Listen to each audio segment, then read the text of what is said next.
Welcome to Happy Talks with Dr. Alice and Donovan.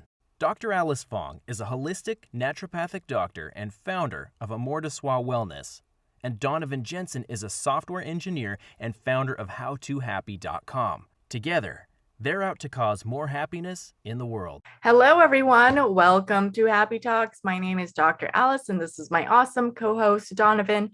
And today we are talking about setting goals. Very important if we want to achieve things. So, Donovan, what are your initial thoughts when it comes to setting goals?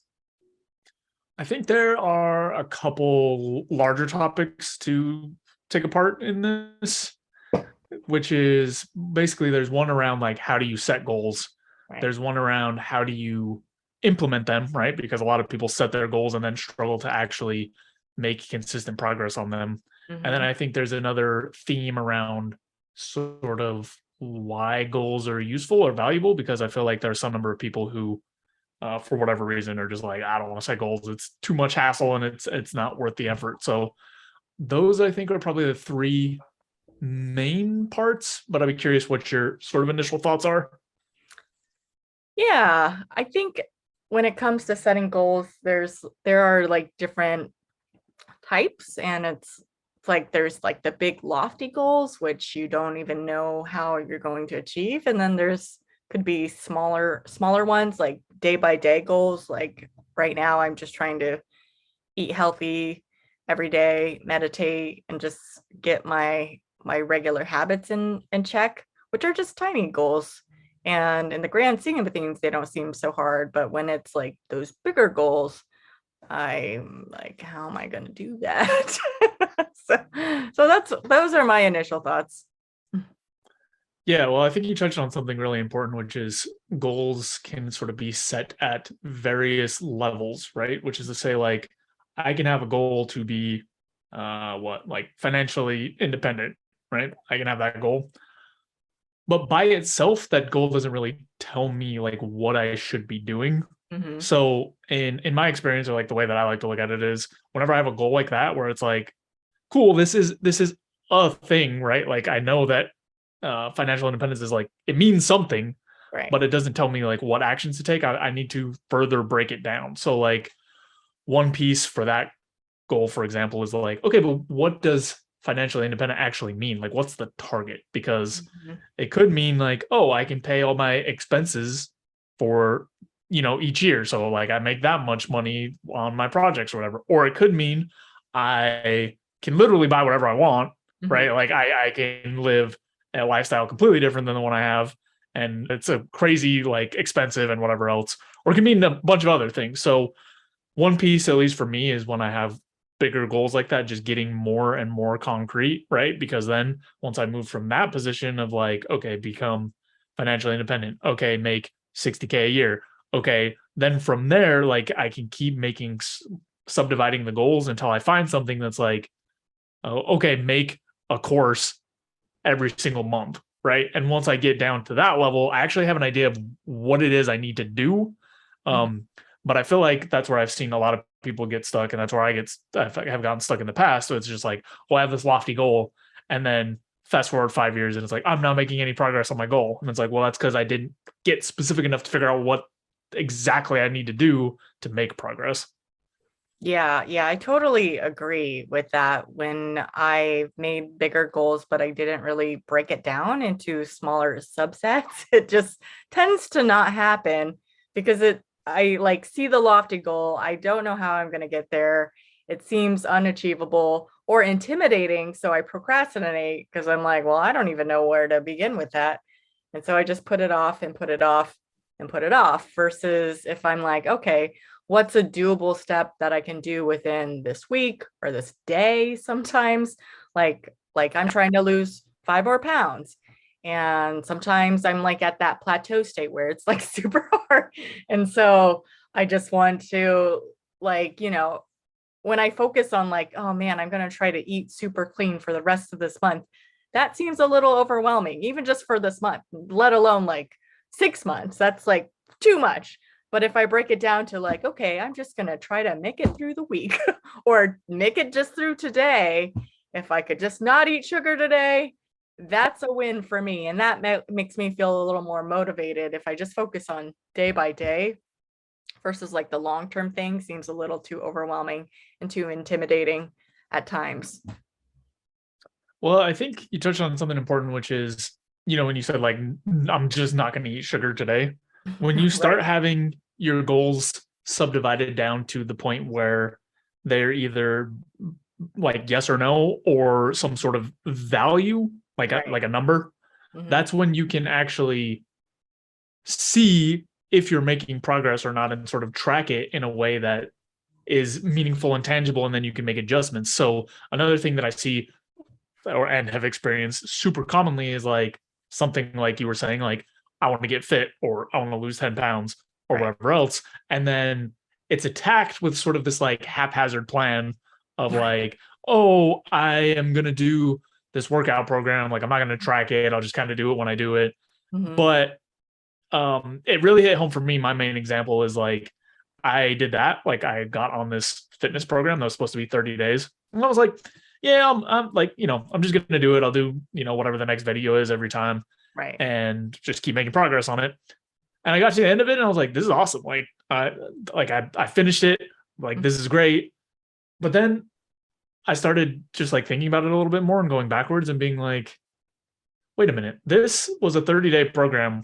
I Mhm. had to have started it at least 45 days ago, which means I was skipping at least like every third day, which means I really didn't do the program at all. Like, I wasn't even close to it. And I didn't take any sort of like baseline measurements or Oh, like ending measurements. right. So I didn't really know like what progress I had made, besides sort of just like, oh, I think I did really good. Mhm. And it's possible that I didn't make any progress at all. Yeah. Anyway, that's the point where it like really hit home for me, where it was like, if I approach my goals in a way that I'm not tracking, I'm not paying attention, I don't have Mhm. clear metrics, Right.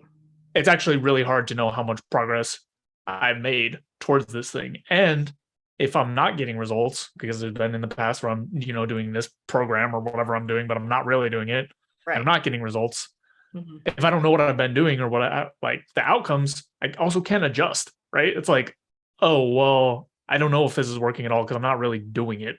Right. Yeah, no, totally. I think having metrics can really make the difference because then you know if you're making progress or not versus kind of like feeling like you have, and in reality that might not be the case. Like for what I realize, especially when it comes to like weight loss, I mean there is a metric, but sometimes I don't like to get so caught up in the numbers, and I don't want my patients to get caught up in the numbers because it's not always so linear. Like I can eat the same exact foods one day and lose a pound, and then I can eat the same exact food the next day and gain a pound. So it's just like it's not always science, but what I've been focusing on, because I know where my weaknesses are on the weekends. It's like every weekend I like gain 3 pounds and then I take the rest of the week to lose it. And so it's not really making any progress. I'm very stagnant. So I didn't cheat one weekend and I actually progressed past my like plateau place. And I was like, yes. But this past weekend, because family was visiting, I did not. So I was just like, if I could just make it like 2 weekends in a row without cheating, that is like a huge deal to me. Honestly, one weekend without cheating is like a big deal, but like two would be like, wow. Yeah. You mentioned something else that's really important. You're talking about how like, you don't necessarily want to focus on weight completely, and you don't Right. recommend that to other people. And I think Yeah. that boils down to like the larger idea of when you are working on your goals and stuff, you should work on or focus on the things that are completely in your control. Right. Now, your weight is a good example because it can Yeah. fluctuate to some degree, like week by Right. week. You have influence over it, but like day by day, it can fluctuate based on just Right. other things. But Mhm. the things you can control are like you were saying, like, did I have things that are cheat meals, or like if you're tracking calories, like Right. how many calories did I eat, or Mhm. did I hit my macros, or however you're organizing Right. your Yeah. fitness and weight loss goals. Mhm. But by focusing on those things, it also helps with like feeling motivated, I guess. Yeah. Because this applies to other things outside of weight loss. But when you have a metric that you don't directly control, Mhm. then you can get really discouraged. Now, those metrics can be super useful for are the things that are in your control the correct things to get the outcomes you want. So, for example, if you were, I don't know, restricting your calories by 500 per day, Mhm. and then you get to the end of 3 months and your weight hasn't changed at all, like that is a clear indicator that the method you've chosen is not producing the results you want. Mhm. But still, the best place to put your focus is on those things that you actually control. Yeah. Yeah, and it's not just like there's so many variables when it comes to weight loss.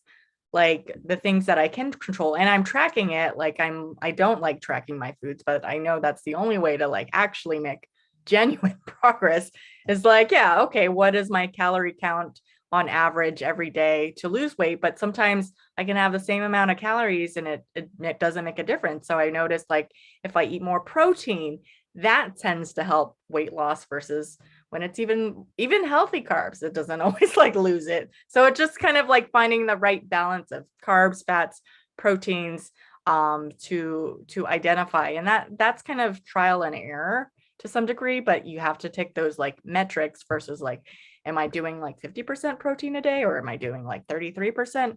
Is it like 22%?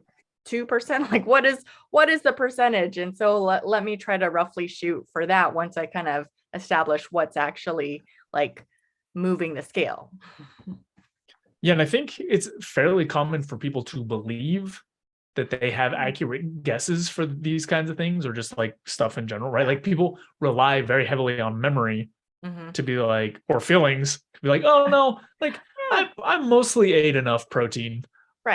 But a lot of the times when you actually sit down and Mhm. track things or measure them or whatever, is relevant to the goal, Mhm. you will find that the results do not map well to the like feelings or memory. Like memory is not very, I mean, it's powerful, but it's not very accurate, right? Like memory is not, Right. the point of it is not to remember every single detail. So that's not the way that it's structured. Right. And that's why most people can't remember what, everything at a super high level of detail. Hmm. So that's why it's so important to, even though it is like you were saying, sort of a pain, like, oh, I have to track my food. Like, I don't want to do that. Yeah. Totally makes sense. It's not fun necessarily, But but it's the only way that you can right. get accurate information. It doesn't mean that you have to do it forever, but just Yeah. if like you're starting or you're not seeing the results you want or Hmm. whatever else, there's like a lot of instances of people not meeting their goals in some way. And if you don't know what it is exactly that you've done or not done, Right. then it is very difficult to know what adjustments to make. Hmm. Yeah. Yeah, definitely. Yeah, I feel like my husband will kind of just be like, I felt like I did pretty good today. He doesn't really need to lose weight, so he's less motivated. Um, which also plays a factor, I think, when you're goal setting, like look at like how motivated are you to like achieve this goal and why is it important to you? Because if it's not, you're less likely to take the actions to actually fulfill on that goal. So it's just like think about why is this important to you is also important when you're setting goals. Yeah, that is one that's critical because it's another thing that I've seen very commonly in people is them setting goals about things that they don't really care about or they don't have enough Hmm. drive or fire or Hmm. enough just motivation or I'm Yeah. not quite sure what word to pin on it, but basically it's like sort of this idea of like, oh, I want to lose weight, right? This is just a Right. common example I've seen this a lot of Yeah. times. I want to lose weight. And it's like, oh, cool. Like, what are you doing to change your diet or to change your fitness or to change Yeah. um just anything? And a lot Right. of times like, oh no, I just like I want to lose weight. And it's like, well, you must not want to do it that bad. Like at a certain point you Not have really to be doing willing anything different. to put Right. the effort into to achieve the goal. And I feel Right. like, there's a difference between goals that people say that are like idealistic and ones that people say that they're actually committed to. Hmm. Hmm. Yeah, that's a good distinction because I've made like for my income, I've made really lofty goals. It's like, yeah, I want to make like seven figures or something like crazy. But when I like break it down, and I think about it and I'm like, I really don't want to put in the work that it would take to make 7 figures. So I'd rather enjoy my life more, and that's more important and valuable to me. So it's kind of like this pie in the sky idea that I'm not really taking that seriously. I mean, it'd be nice, but it's like I'm living a pretty comfortable life, not making 7 figures. So it's just kind of yeah, there's that lofty like pie in the sky type of goal, and but then there's like goals of like, okay, there is an actual set income that I do want to make to live comfortably, provide for family, and be able to have some travel once in a while. So that's more attainable based on like realistic expectations and goals. Yeah, I think that's a really interesting distinction, or sort of the way that you just described it, because I feel like it's very, very common. Like, and I don't think it's as common for people to recognize that for those lofty goals, Mm-hmm. there are a set of actions that you will have to take to reach it. And a lot of people, once they connect the two, right? It's like some like magical thinking of like, Right. oh, I want to make a 7 figure income. I guess I'll just keep doing what I've been doing, like, and then I'll just get it. Like Doesn't that doesn't happen. happen. No. Yeah, and I feel like that's really common. So I think Right. it's a really good point of like, for some of these other goals, thinking about once you start getting a little bit more concrete or into the Mhm. structure, or the steps that you need to actually make it there, you may realize that you don't actually want that thing, because part of setting goals and is recognizing the work you have to do to actually achieve it. Right. Yeah. But I think people get caught up in the trap all the time of, just like you said, like, I want to make 7 figures. 5, 10, 15 years pass, they're Mhm. like, why didn't I reach this goal? Right. Yeah. Exactly. Yeah. It actually just made me think of this funny video I saw of Rob McElhenney, who is the guy who plays Mac on It's Always Sunny in Philadelphia. He did this like short video for, I guess, Men's Health. And like someone from the internet was asking, is like, how did he get so ripped for? And he gives like, did I already tell the story? I don't even I might have. I've seen the video, but keep Oh, going. okay. But yeah, like basically he's like, oh, if you want to achieve this type of body, it's super easy. Anyone can do it. You just have to like give up your 9 to 5 job, forget about your family, hire a personal chef, get like the personal trainer who trained Magic Mike, and you got to get a studio to pay for it. Just like forget food, forget alcohol, like yeah. And so he's like jokingly showing that it's very unrealistic for the average person. And it's like you have to go to extreme measures to achieve. You have to make it practically like a full-time job, focusing on your body. And usually, like, someone's not going to pay you to do that. So there's less motivation for you to do that. And it's like, do you really need that, like, super ripped 6-pack, like, bodybuilder type of body? It's like, okay, but at what cost? At what cost? Like family, fun, all sorts of things. Yeah, I think that's so important to remember, especially as people look around at other people, because the percent of people who genuinely got lucked into some high level of success or measure Mhm. of success, like, being super fit or Yeah. wealthy or whatever else, the number of people who lucked into that are extremely low.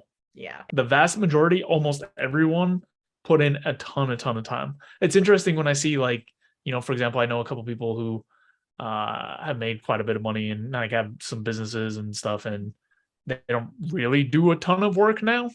And it's interesting just hearing how certain people talk to them, saying things like, "Oh, I wish I was lucky like you," and not knowing that, Mhm. at least the people that I know spent 10, 15, 20, 25 years working nonstop, Right. like Yeah. nights, weekends. Mhm. Whereas, these people are like, oh, I wish I could get lucky like you, are not spending.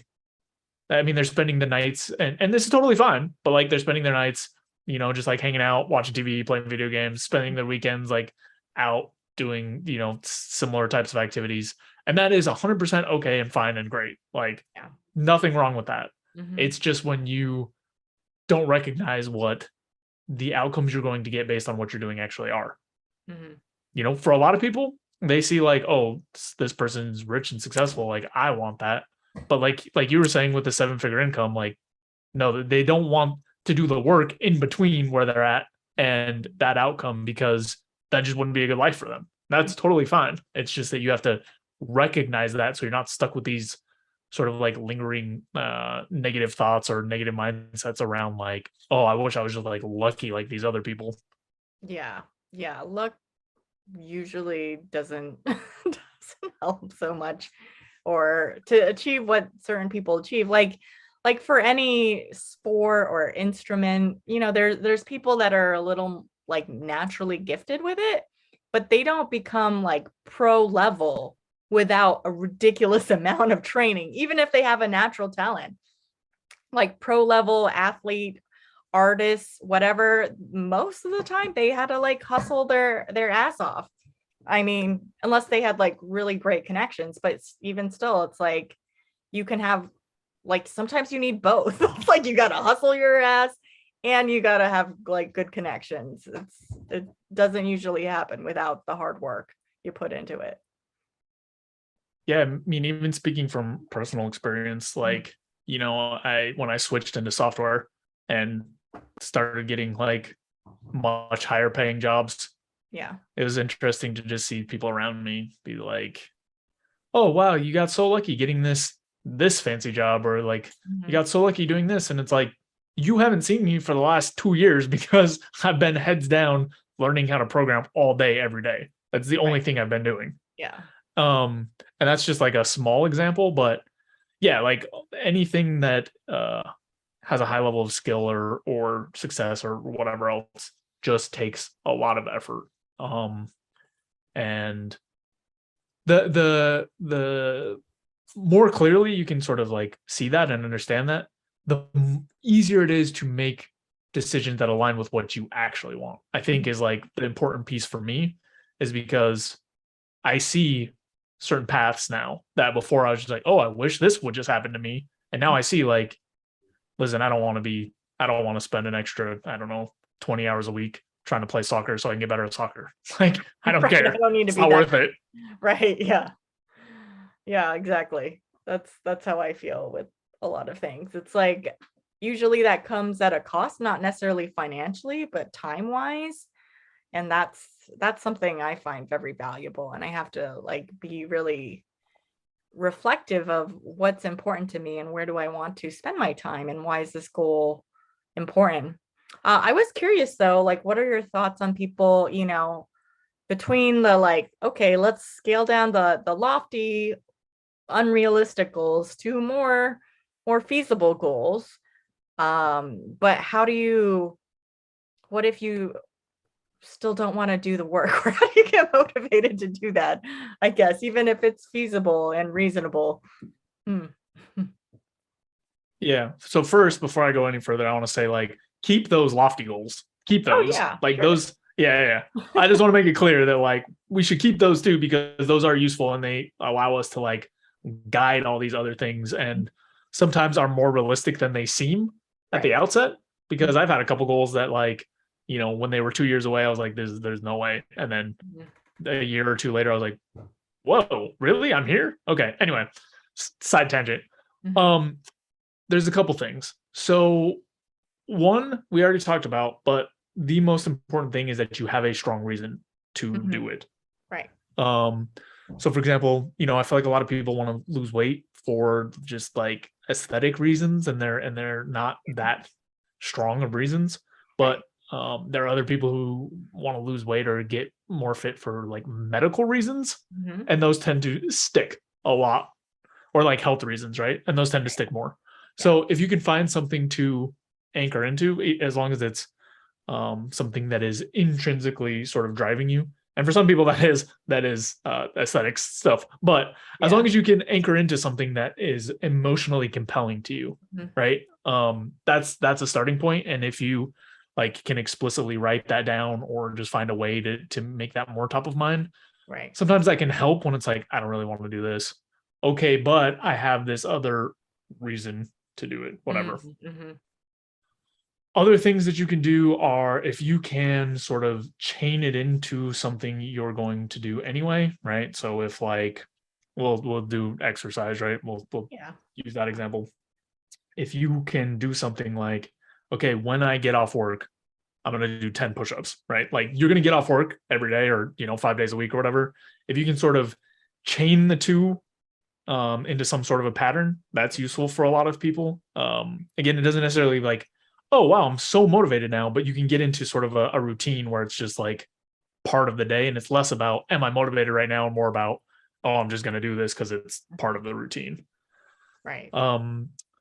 Other things that you can do, one that's I've had a lot of success with is finding sort of a very, very small piece of the larger thing I want to do and knocking that out.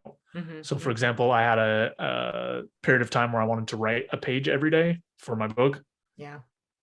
I didn't get too far with that. So I kept that goal, but I switched to like, okay, every day I will for sure write a sentence. And like writing one sentence does not feel that overwhelming at all, right? So it's just like Right. one small piece of momentum. And it didn't work every time, but I would say 80-90% of the time I'd write the one sentence and then be like, okay, well, I'm already here, and continue until I actually hit my real goal. So that helped a lot, especially on days I wasn't motivated, because it's hard when you have a piece so small to say like, oh, I can't write a sentence in it. Like the excuse sounds so bad. It sounds Right. so lazy and ridiculous. So that helped me a lot. I'd be curious what has worked for you to like keep consistency up. I probably have some more, but I don't want to ramble too much.